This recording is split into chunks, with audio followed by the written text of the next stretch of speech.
Isang magandang araw ng bakbakan mga kaibigan. Welcome sa Boxer Shorts.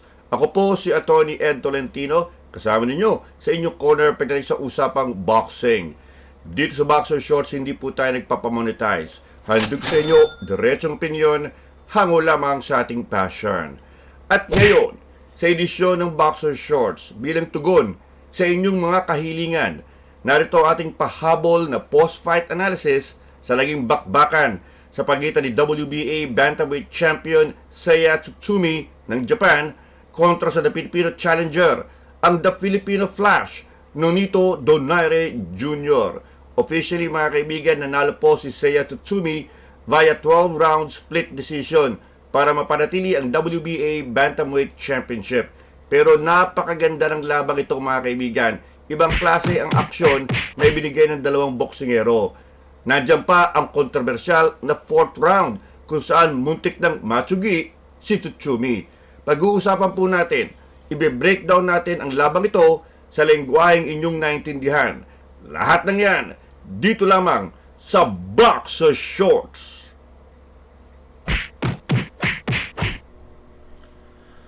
At narito ating express post-fight analysis sa naging bakbakan sa pagitan ni WBA Bantamweight Champion Seiya Tsutsumi ng Japan at ang Filipino Challenger, ang natatanging The Filipino Flash, Nonito Donaire Jr.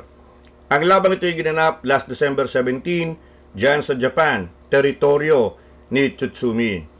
Nakataya ang WBA Bantamweight Championship 118 pounds. Si Donaire ay isang substitute lamang sa labang ito. He came in as the interim o temporary WBA Bantamweight Champion. Corona na nakuha niya last June kontra kay Andres Campos.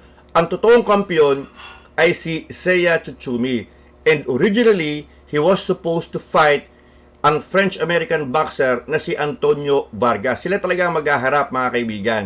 Pero nag-beg off itong si Antonio Vargas sapagkat namatay ang kanyang nanay. Kaya biglang pumasok sa eksena itong si Nonito Donaire Jr. at naikasa ang laban between Donaire Jr.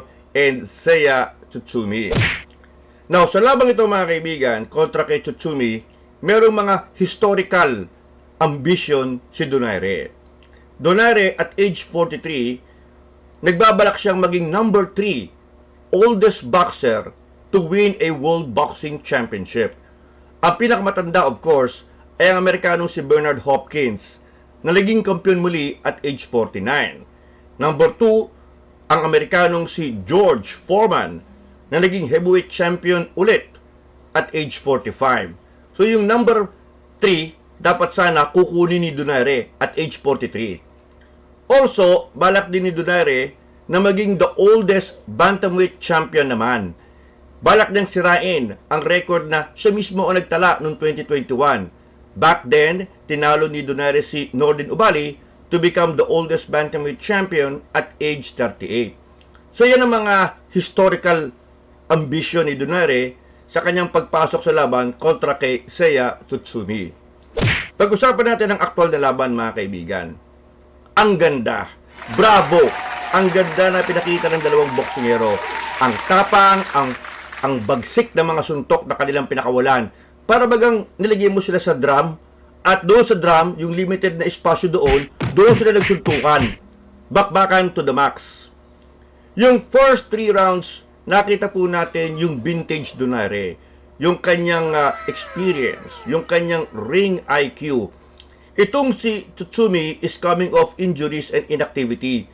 Kaya medyo off yung kanyang timing. Hindi niya mahanap yung kanyang offensive rhythm. Dagdag pa dito, yung jab ni Donaire napakaganda. Hindi makapasok yung hapon dahil nandun ang jab ni Donaire. At makapasok man siya, naghihintay naman yung kanan ni Nonito Donaire Jr. Ang ganda ng mga counter shots nitong si Donaire Jr. in the first 3 rounds of the fight. Pagdating sa ika-4 na round, medyo tumatama na yung hapon. In fact, he was dominating the round until the last 10 seconds. Doon nahuli si Tsutsumi na isang classic 3-punch combination mula kay Donaire Jr. Nauna ang isang counter right hand mula kay Donaire na sundan ng right uppercut and then isang pahabol na left hook. Ay talagang nagkikisay itong si Tsutsumi. Muntik nang makustado si Tsutsumi doon sa segment na iyon ng round number 4. Pero ang referee, mga kaibigan, hindi tinawagan ng knockdown itong si Tsutsumi sapagkat ayon sa referee, hindi naman tumama yung kanyang gloves doon sa canvas. Pangalawa, hindi naman siya sumandal sa lubid na tanging lubid na lamang ang sumasalo sa kanya. Sapagkat sa boxing, mga kaibigan, kapag lubid na lamang ang sumasalo sa boksingero at hilo na talaga siya, the referee tatawag ng knockdown yan. So, nangyari dito sa round number 4 ay nagkikisay. Parang itong si Tsutsumi, he did yung classic na chicken dance na sinasabi natin sa boxing. Kinapos na save by the bell yung Hapon. Konting segundo na lang, mga kaibigan, at kuha na sana din ang labang ito. In fact, after the round, mga kaibigan, halos kargahin nung cornerman ni Tsutsumi ang Japanese boxing champion doon sa kanilang corner. Basag ang ilong ni Tsutsumi sa bigat ng suntok ni Donaire. Now, inakala ng marami na baka sa round number 5, tapos na ang laban. Sapagkat tingin nila, wala na, mukhang hindi makaka-recover yung Hapon. In fact, naalog muli ni Donaire si Tsutsumi in round number 5. Pero matibay yung Hapon. Matibay. By round number 6, mga kaibigan, nag-iba na ang kulay ng laban. Nag-iba na ang tinatawag nating complexion of the fight. Sapagkat si Donaire, lumalabas na yung pagiging 43 years old niya. Medyo bumaba ang kanyang work output, nabawasan ng jab, at tinatamaan na siya ng mga kanan ni Tsutsumi. Palibas ay wala ng jab, kumbaga wala ng force field, nakapasok na itong si Tsutsumi. Very aggressive itong si Tsutsumi. Pagdating sa second half, pagdating doon sa mga tinatawag nating championship rounds, 9, 10, 11, 12, naku, nagdodomina na ang Hapon. Ang daming kanan na sinalo ni Donaire Jr. In fact, cut siya sa kanyang kanang mata at namamaga na muli ang kanyang kaliwang mata. Bumaba ang work rate ni Donaire at sumasandal na siya sa lubid. Sapagkat alam natin, syempre, pag sumasandal ka, medyo pagod ka na. Donaire wanted to save his energy. Gusto niyang i-spread out sa remaining rounds yung kanyang enerhiya. But by doing so, mga kaibigan, nabawasan yung kanyang work output. Kitang-kita naman in terms of offensive output, mas maraming binitawan na suntok yung Japanese champion. Pagdating ng round number 12, mga kaibigan, todo bigay na ang dalawang boksingero. In fairness kay Donaire, lumaban po siya hanggang sa kahuli-hulihang segundo ng labang ito. Ang naging problema ni Donaire ay simple lamang. Dalawang Donaire po ang ating nakita sa labang ito. Yung vintage Donaire, first 4 or 5 rounds nakita po natin yan. Lalo na sa first 3 rounds, mga kaibigan.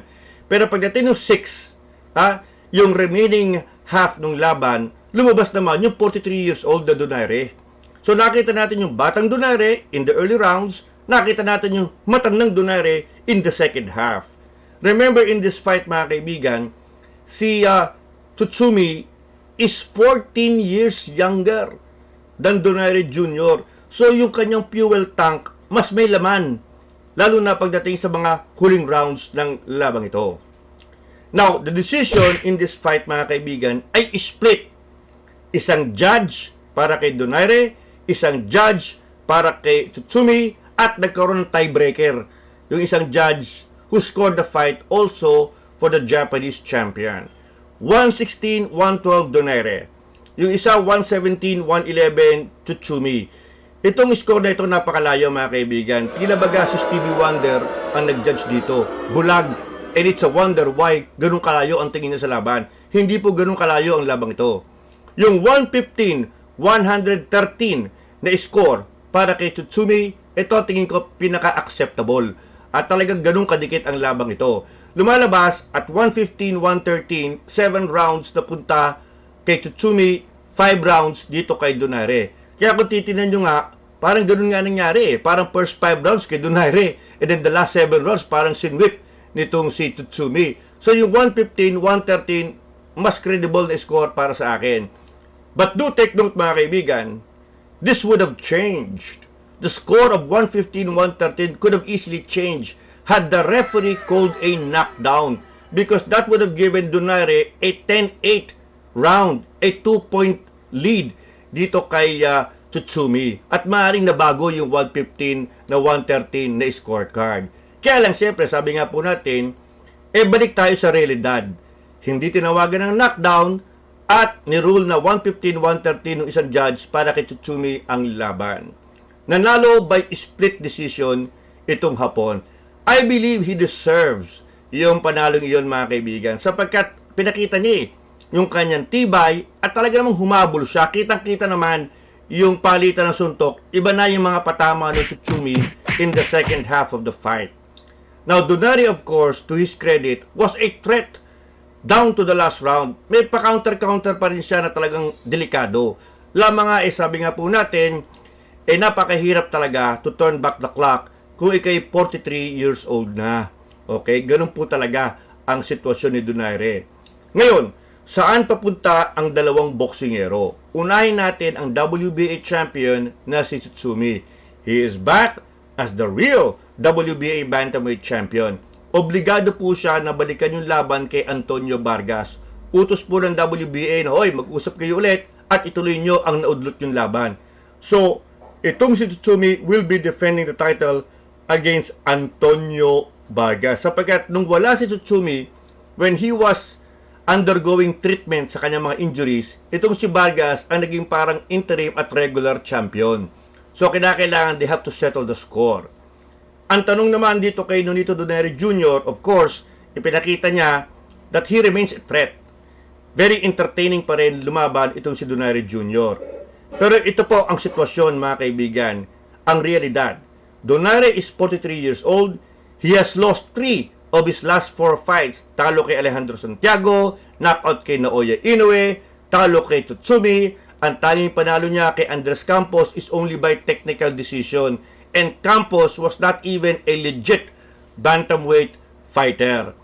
At nakita natin kay Tsutsumi, particular in the last few rounds, grabe, tinatamaan na po talaga si Nonito Donaire Jr. Ang daming kanan. Naalarma tayo doon sa mga kanan na sinalo at kinain ni Nonito Donaire Jr. He has been taking a lot of punishment in his last few fights. So, kailangan siguro mag-isip-isip din si Nonito Donaire Jr. sapagkat ayaw naman natin makita na ang isang sertipikadong legend tulad ni Donaire ay masaktan. He is risking his health, mga kaibigan, by continuing to fight at age 43. Remember, nobody beats Father Time. Undefeated ang Father Time sa larangan ng professional boxing. If Donaire decides to quit and retire, papunta naman po sa Hall of Fame ang kanyang karera. Siya po ay multi-weight division world boxing champion, and at one point in his career, he was among the best pound-for-pound fighters in boxing. There was a time in his career when he was beating the likes of Jorge Arce, when Donaire was considered one of the best in the business. So, sertipikado Hall of Famer sa Donaire if he does decide to call it a day. Walang kahihiyan sapagkat legendary ang karera ng The Filipino Flash. But we will leave it to Nonito, of course. Nakita naman natin, he is still a threat. Pwede pa rin, lalo na in the first half of the fight, he is very, very dangerous. So, ayan po, mga kaibigan, ang ating post-fight analysis sa naging bakbakan sa pagitan ni Donaire Jr. at ni Seiya Tsutsumi para sa WBA Bantamweight Championship. One of the best fights na ating napanood ngayong taong ito. Sertipikadong candidate yan for Fight of the Year honors. Kudos, isang malaking palakpak, malakas na palakpak para sa dalawang boksingero sa tapang at galing na kanilang ipinakita. I believe Tsutsumi really won this fight, but Donaire gave him hell, mga kaibigan. Yan po ang buod ng ating programa for today. Muli, maraming salamat po sa inyong pagtangkilik dito sa ating munting YouTube channel. Maraming salamat po sa ating 112,000 subscribers. Hindi ko po inakala na abot tayo dito. Yun nga po, maka 1,000, tuwang-tuwa na ako sapagkat solo flight lang naman po tayo dito. Ako lang humag-isa at talaga pong nag-i-exist lamang ang channel na ito para sa inyo. Para po kayo mabigyan ng alternatibong YouTube Boxing Channel. So again, mga kaibigan, maraming salamat po. Maligayang Pasko sa inyong lahat. Let us enjoy the holidays, mga kaibigan. Ako si Atty. Ed Tolentino, muli nagpapaalala, walang personalan. Buntalan lang!